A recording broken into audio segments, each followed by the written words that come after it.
দমদম লোকসভা কেন্দ্রে তৃণমূল কংগ্রেস প্রার্থী সৌগত রায়।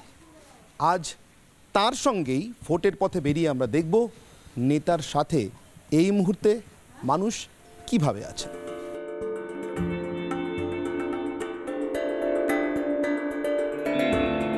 এই মুহূর্তে প্রাতরাশ সারছেন সৌগতবাবু, প্রায় শেষের দিকে, ফল চলছে।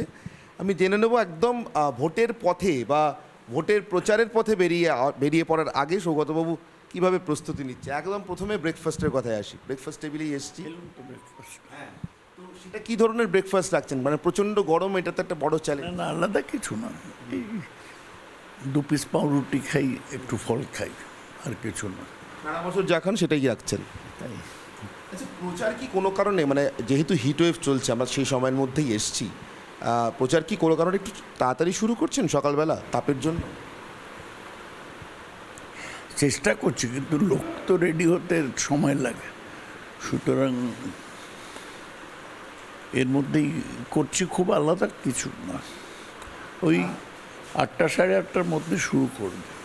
আচ্ছা, এক কথায় যদি বলি তাহলে আপনি সকাল সকাল বেরোচ্ছেন, আর এটা ভোটের প্রচারের দিক থেকেও প্রায় সকালই, এখনও ভোটের অনেকটা বাকি দমদম কেন্দ্রে। সকাল দেখে বলা হয় যে দিনের পূর্বাভাস বোঝা যায়। আপনি কি বুঝছেন দিনের পূর্বাভাস? ভালোই তো, কিছু খারাপ দেখছি না। মানুষের মনে কি আছে তো জানি না, তবে ভালো সাড়া দিচ্ছে। 3বারের সাংসদ এখানে, সেখানে দাঁড়িয়ে মানুষের প্রত্যাশা পূরণের অন্তত একটা কোনো বডি ল্যাঙ্গুয়েজ তো থাকে যে মানুষ আপনাকে দেখে খুশি হচ্ছেন। খুশি হচ্ছে, অখুশি কাউকে দেখছি না।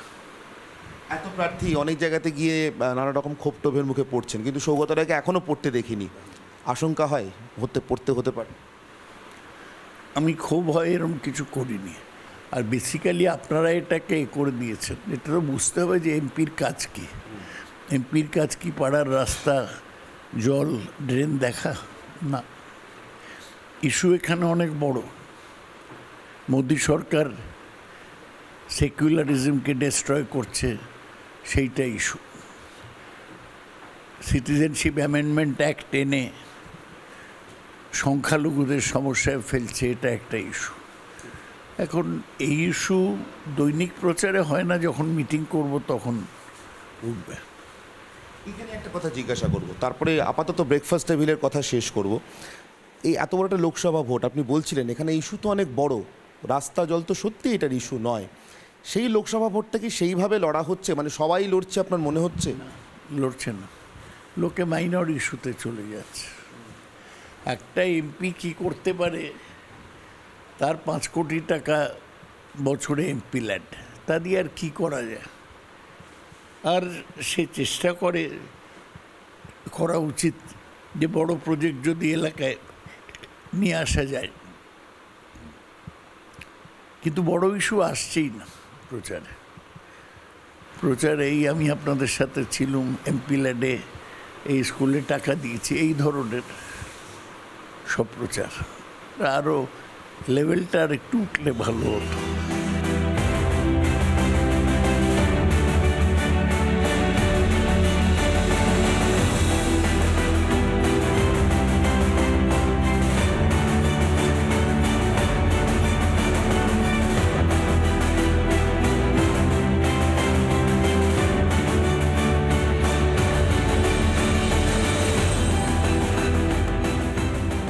এই মুহূর্তে আমার সঙ্গে উত্তর দমদম পুরসভার কাউন্সিলর, মানে পুরো প্রতিনিধি রাজর্ষি বাবু রয়েছেন, রাজর্ষি বসু। সৌগতবাবুর ছায়াসঙ্গী এই প্রচারে সর্বক্ষণ প্রায় সর্বলগ্নে সৌগতবাবুর সঙ্গে রয়েছেন। একটা জিনিস জানতে চাইবো, সেটা হচ্ছে সৌগতবাবুর খাওয়া দাওয়া সম্পর্কে।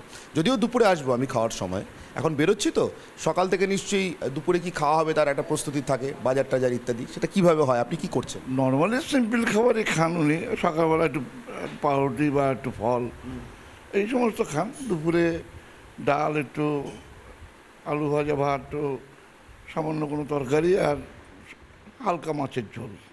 সাধারণত কাতলা মাছের ঝোলটাই খান, কারণ কাটাকুটা বেছে খাওয়ার মতো সময় এখন নেই। সেটা কি বরাবরই তাই? মানে পছন্দই কি বড় মাছ? হ্যাঁ হ্যাঁ, এটা খেতে খুব একটা পছন্দ না না না। আর যেটা ভালোবাসতো, যেটা এখন খান না, সেটা হচ্ছে মটন। এককালে খুব ভালোবাসতেন, এখন ইলেকশনের সময় তো খানই না। এমনিতেও স্বাস্থ্যের জন্য বোধহয় খুব একটা খান না। না, এখন খান না। তো আপাতত ছোট মাছের ঝোল মানে ছোট কাতলা এটাই দুপুরবেলা যদি মাছ খান তাহলে, আদারওয়াইজ খুব হালকা। আর নাহলে দেশি চিকেন মাঝে সাঝে দুই এক সময়, খুব খুব লাইট রান্না, খান কিরকম? না খুব অল্প। কোনো কালী বোধহয় খুব একটা পরিমাণে বেশি খেতে, বহু আগে খেতেন। হ্যাঁ, দেখ মানে সেটা বোধহয় অনেক দিন আগে। সেটা বছর 15 আগে। আচ্ছা, বেশ। অর্থাৎ আপাতত বাজারের প্রস্তুতি চলছে, দুপুরবেলা প্রচারের প্রথম পর্ব সেরে এসে সৌগতবাবু যখন খাবেন তখন পাতে কী কী থাকে নিশ্চিতভাবে আমরা দেখব, কিন্তু তার একটা আভাস সকালের বাজারে যাওয়ার আগে আমরা নিয়ে রাখলাম। সৌগতবাবুর রান্নাঘরের দায়িত্বে যে দিদি পারমিতা দি, আপাতত সৌগতবাবুকে সুস্থ শরীরে রাখা তার একটা বড় চ্যালেঞ্জ।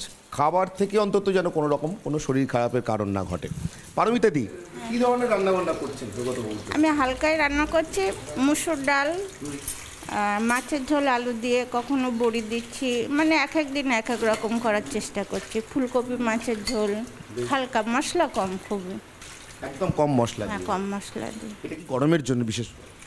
হ্যাঁ, গরমের জন্য। আর এমনিতে দাদা বেশি মশলা পছন্দ করে না, অল্প মশলা দিলেই ভালোবাসেন। তেল মশলার খাবার পছন্দ করেন না, অর্থাৎ তেল মশলাদার খাবার যাতে কোনোভাবে সৌগতবাবুর পাতে না পড়ে সেদিকে কড়া নজর আছে পারমিতাদি। তার কারণ সৌগতবাবু সারা বছরই সেটা পছন্দ করেন না, আর এই গরমের সময় তো একেবারেই তেল আর মশলা এড়িয়ে চলছে।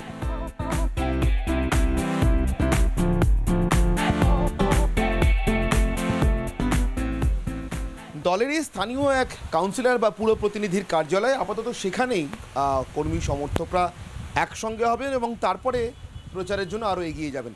আপাতত তাদেরই অপেক্ষায় এই কার্যালয়ে অপেক্ষা করছেন সৌগত রায়, এবং সেই ফাঁকেই সকালের সংবাদপত্র কিছুটা নজর বুলিয়ে নেয়। আমরা গিয়ে এই ফাঁকে একটু কথা সেরে নিই সৌগতবাবুর সঙ্গে। সৌগতবাবু,